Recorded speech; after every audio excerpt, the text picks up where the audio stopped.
Pro Group Management, workers' comp that works for you.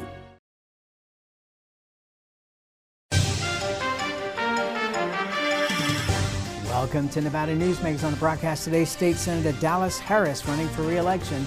Here for the whole show on an all-new Nevada Newsmakers. Pro Group Management offers workers' comp services to a growing number of industries.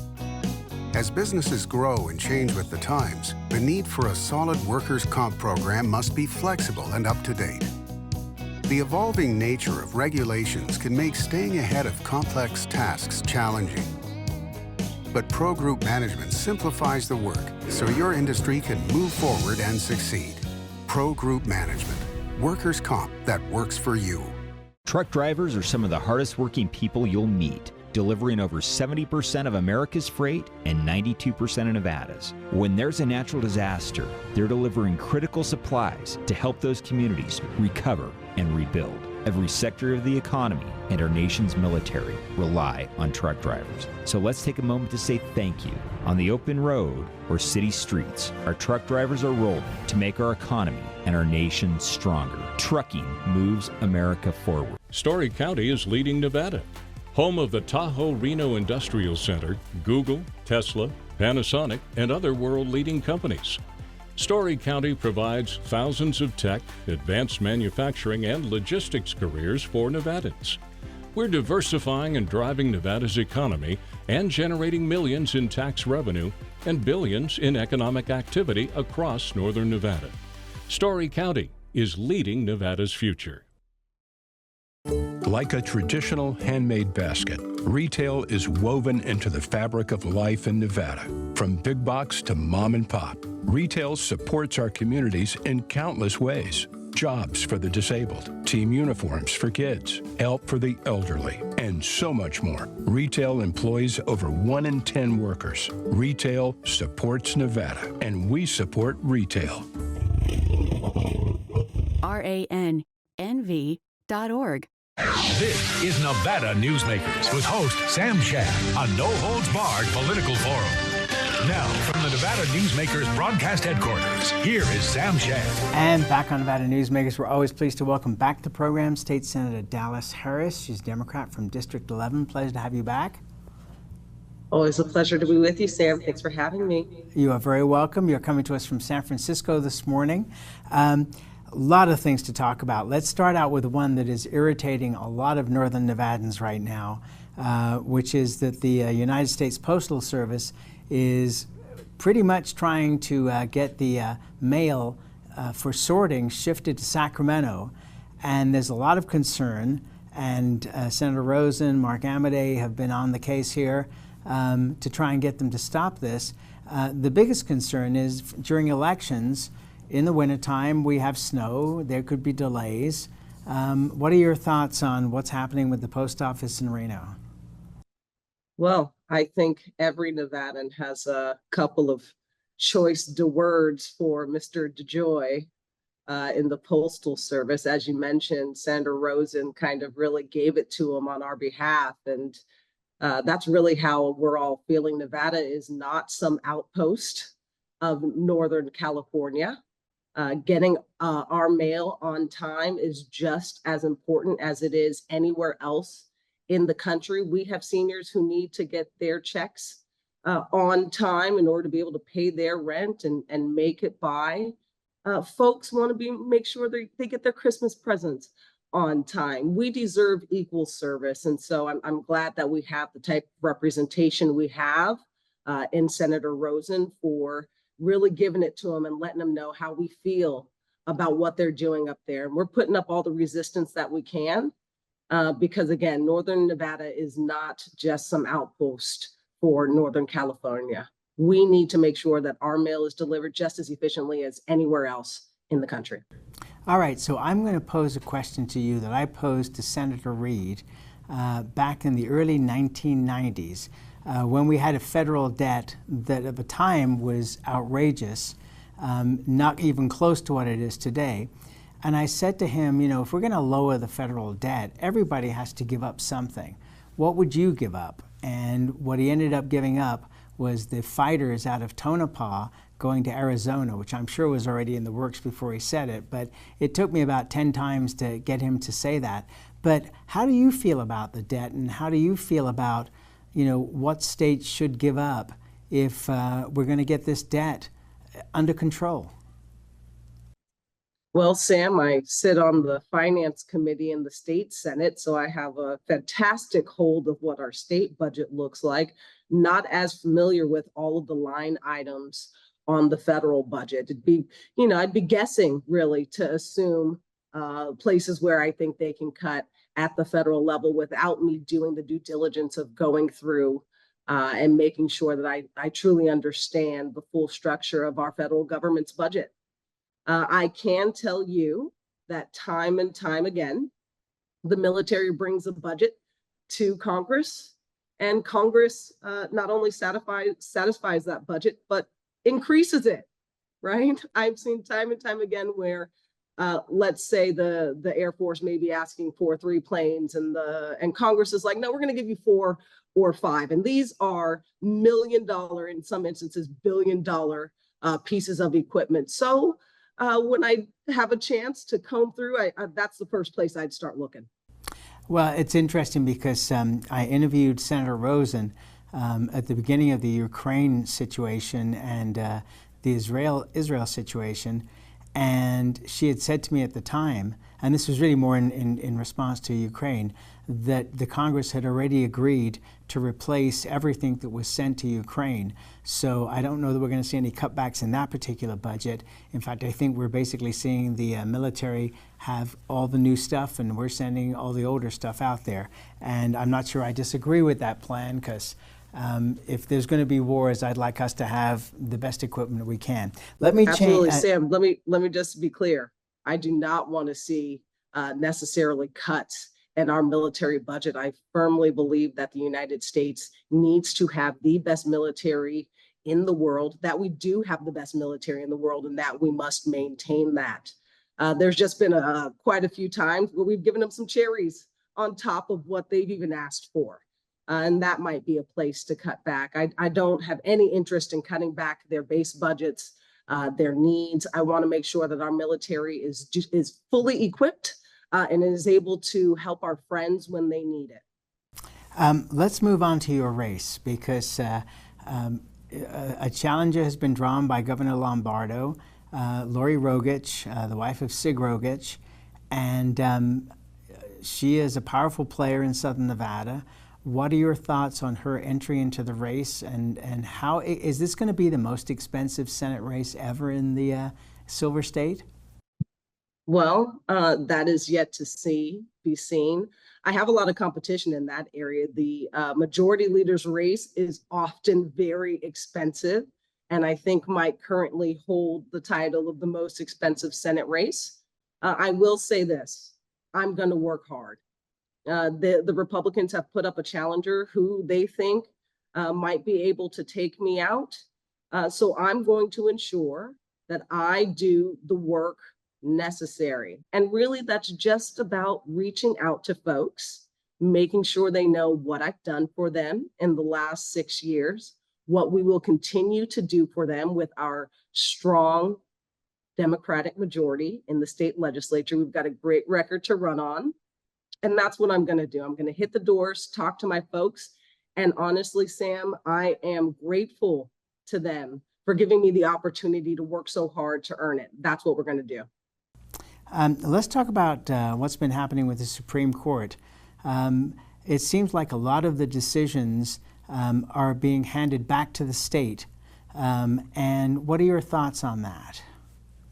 Yeah, I think it's been kind of very disappointing. A lot of Americans are likely disappointed with what they've seen come out of the Supreme Court lately, some of the logjam that we've seen in Congress. And so, frankly, it's up to the states in this era of American history to really step up, to make sure that we're protecting the rights of our citizens, because we've got to fill the hole that the Supreme Court has left. And in Nevada, we've been a model in how to do that. We're going to continue to do so. With reproductive rights, it appears that Nevada is already set in this area, and yet a lot of people want to see even more done. What are your thoughts on that, and why do we need to do that if it's already secure? Well, I think after we saw that Dobbs decision, it's really difficult to say that anything is secure. Supreme Court precedent used to mean something. That was a secure thing that we could all hold on to as an interpretation of our Constitution. In Nevada, yes, we've got a very strong reproductive rights provision in our Constitution, but that was done in the 90s. What we didn't have in the 90s was an influx of in vitro fertilization. What we didn't have in the 90s was access to reproductive health care through the mail. And so there are still areas where we need to make sure that we're shoring up those rights. We're not going to leave anything unturned. One thing we did in the last legislative session as well was ensure that we could protect the women who come here to Nevada to get reproductive health care. That was something that we needed to do. We're going to continue to push until there is absolutely no way that the rights of our citizens can just be taken away with the snap of a finger. And, Sam, sadly, anything that's in legislation, if we lose the majority in the legislature, Republicans can come in and repeal. So as much protection as we might have at the state level, we can go backwards pretty quick. We're going to make sure we keep our foot on the gas. Let's talk about, there's a constant discussion these days about our democracy. And I recently was the moderator at a town hall for the mayoral race in Las Vegas. And there were 10 candidates on the stage, 250 people in the audience. And before we started, I came out and said, there's a lot of discussion about democracy, but I don't know how many of you are Republicans. I don't know how many of you are Democrats. I don't know how many of you are independents. But to me, you are democracy because you've decided to come and spend your afternoon listening to these candidates for mayor, and that makes me feel good. What doesn't make me feel good is a 16% turnout in the primaries. How do you juxtapose these?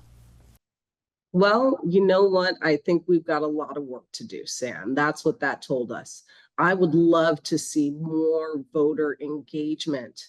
Everyone's got the right to vote. We need to make sure that they're exercising it. And that's our job in the next 5-6 months of this campaign. Make people understand why it's important to be out there and what we're going to do, what the stakes are, right? Framing that discussion, making sure they understand that when we say democracy is on the ballot, we're quite literally talking about the fact that I'd like to be able to elect another president in the next 4 years. I'd like there to be another presidential election in my lifetime.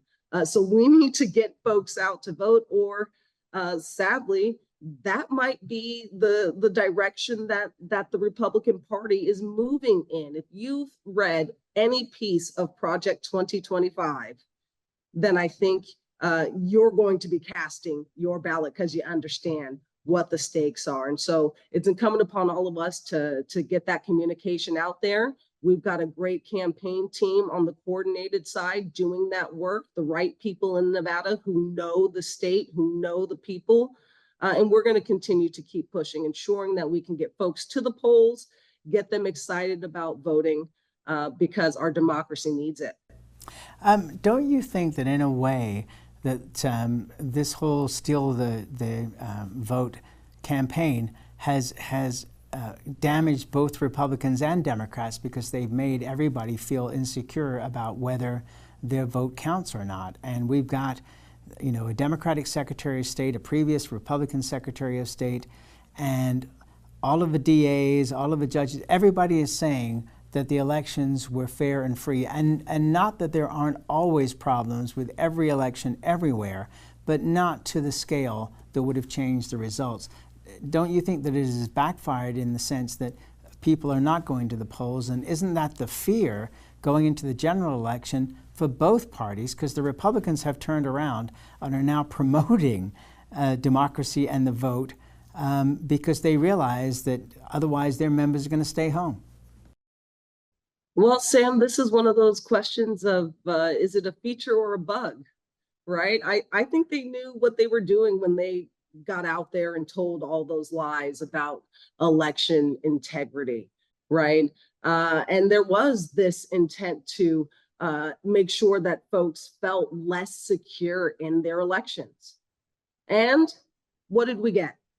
Folks who felt less secure in their elections. Now, yes, I think there are some Republicans who are wising up and realizing, oh, wait, we need our voters to get out to vote because that's how you win in a democracy. But those consequences at the time were very much intended by the folks who were speaking them. And so we've got a lot of work to do again to kind of undo some of that mistaken information that's been out there about our democracy. Our democracy is thriving, folks. Your vote does count. In Nevada, it's never been easier than ever to vote. The ballot comes to your home. Vote, drop it off. We're counting. I'm an elected official. I care how you vote. I want your vote. We need people to participate in our democracy. And I'm happy to have my Republican friends on board with that messaging. All right, let's take a break. We'll come back more with State Senator Dallas Harris after this timeout. What do you count on? You count on your power every day. At NV Energy, we've always powered what's important to you. But we're not looking at the past. We're focused on the future. While our standards are high, our rates will remain low. And our commitment to renewables isn't just meeting standards, but leading the way. Because you can count on more than just your power. You can count on the company who brings it to you. That's our promise. You can count on it. The Nevada Builders Alliance has been protecting the interests of the construction industry for over 50 years. Our programs save members thousands of dollars every year and allow them to provide much-needed benefits to their employees. Our industry also allows Nevada to grow. If you're thinking about a career in the construction industry, reach out. And if you haven't thought of a career in construction, what are you waiting for? We are the Nevada Builders Alliance. As you know, Reno is booming. Toll's development company is helping it grow with insightful design and development, building community with every project, adding beauty, adding excitement, emphasizing our shared humanity. Reno is becoming bigger. Toll's development is helping it become better, more livable, more enjoyable. To learn more, go to tollsdevelopment.com. tollsdevelopment.com. Fantastic cocktails and delicious food. It's a good time to eat. Over 500 hot slots plus electronic table games. It's a good time to play. Player rewards and big time jackpots. It's a good time to win. Ooh, your good times at Tamarack. This is Nevada Newsmakers. And back on Nevada Newsmakers, we continue our conversation with State Senator Dallas Harris. She is Democrat from District 11 and, of course, running for re-election. Let's talk about some of the House races. Susie Lee, this is going to be quite the fight. CD3 is always quite the fight. It is. And that's another place where you're going to see a lot of money spent to convince folks to vote against. Susie Lee, who's been doing a lot of great bipartisan work in Congress. Just look it up. She's well known as one of the most bipartisan members of Congress. She's been delivering for CD3 since she's been there, and I'm glad that we have her and that she chooses to continue to run to represent that area. But Sam, much like the rest of Nevada, CD3 is one of those seats where Republicans are focused on making sure they can flip so that they can hold the House of Representatives. If we get Susie Lee to continue to hold her seat, that lessens the chance of the Republicans keeping control of the House.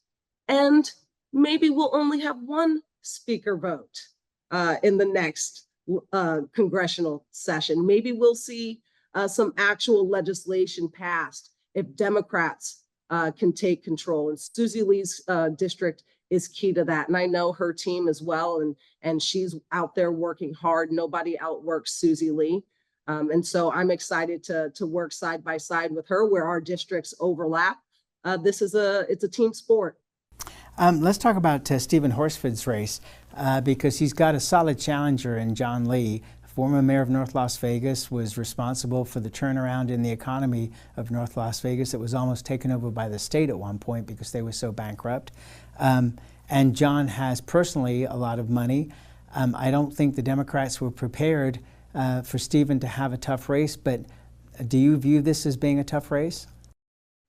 Well, I'll also note John Lee holds another former title, and that's Democrat. Yes. He's running as a Republican against Stephen Horsford now, but that wasn't always the case. Stephen Horsford is a powerhouse. He's the current chair of the Congressional Black Caucus, something that he's worked towards in his time. He is the highest elected African-American official in Nevada, and as such has been a fantastic mentor to the rest of the Black elected officials in the state. I have no doubts that Stephen Horsford is going to be able to beat John Lee. Now, of course, they're making us work for it. And Nevada is, as much as we like to say, a blue state, but it's blue by the skin of its teeth every time. And so Stephen Horsford's race, Susie Lee's race, my race, Senator Jackie Rosen's race, every vote's going to matter. Every dollar is going to matter to get out to voters, to get communication, to get them to make sure that they are at the ballot box. That's what we want to do. That's what Horsford's going to be focused on. And if we can get our voters out, we will win. We've got a good message to run on. We've just got to make sure that we do the work. All right, let's take another break and we'll be back with State Senator Dallas Harris after this timeout. Welcome to the Winnemucca Big R. Hi, I'm John Walker. Welcome to Big R Lovelock. Hi, I'm Rich Martin. Welcome to Fallon Big R. My name is Braden. Welcome to Big R Fernley. Hi, I'm Kelly. Welcome to Big R Sparks.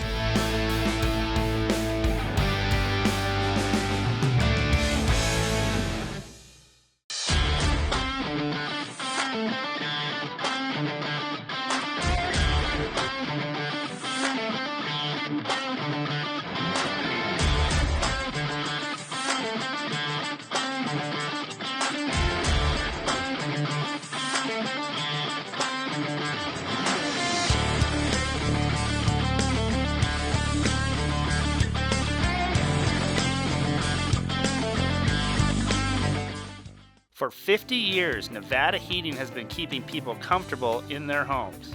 At Nevada Heating, call the Do It Right guys and get the air conditioning back on today. That's the Nevada Heating way. Why sweat for days on end when Nevada Heating can get your air conditioning fixed today?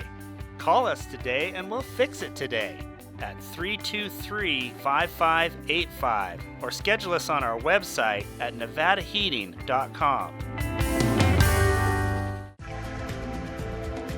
Save money and take transit. Did you know you can ride the bus all day for less than what it would cost you for a gallon of gas? Plan your trip now by going to rtcwashoe.com. Hit the open road with a truckload of cash free play in one of 3 luxury travel trailers during the $250,000 travel time giveaways. Thousands in weekly giveaways plus $7,500 in grand prizes guaranteed. And a new travel trailer or $35,000. Now at the Carson Valley Inn. This is Nevada Newsmakers. And back on Nevada Newsmakers, we continue our conversation with State Senator Dallas Harris of District 11, running for re-election against Lori Rogich, who is her Republican challenger. Voter ID.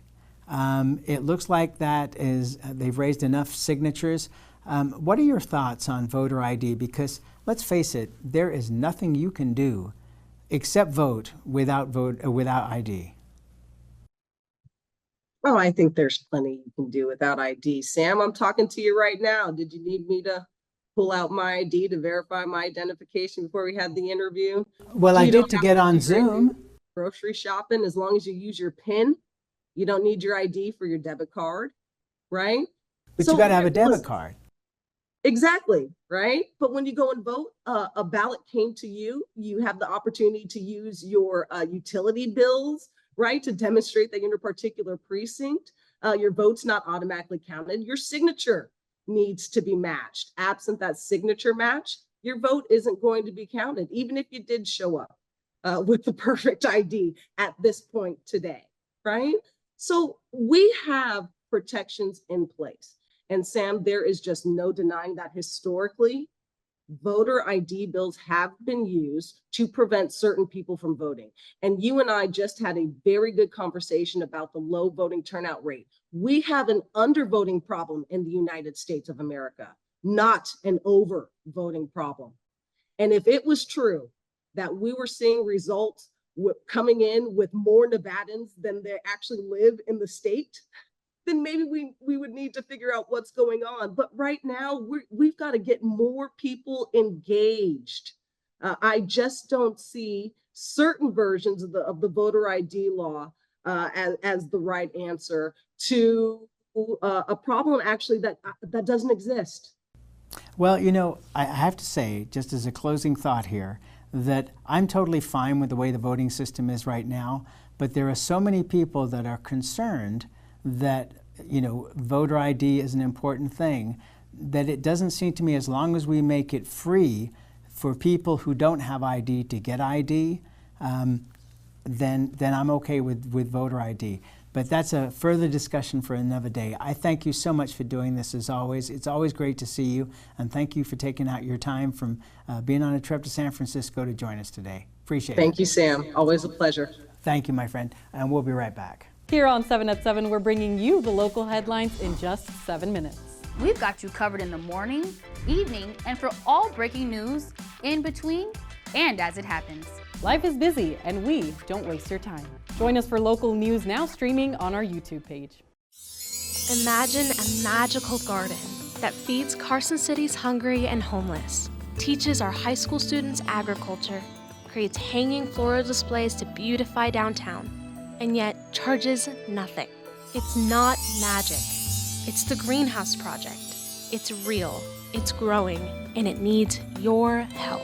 Go online to carsоncitygreenhouse.org so together we can grow it forward.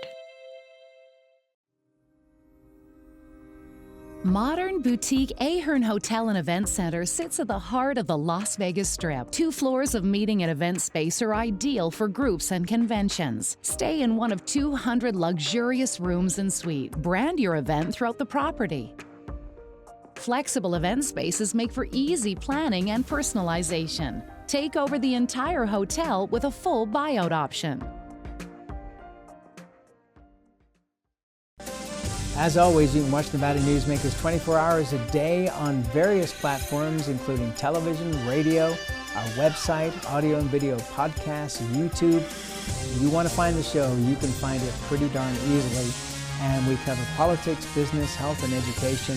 Thanks for watching. We'll see you on the next broadcast.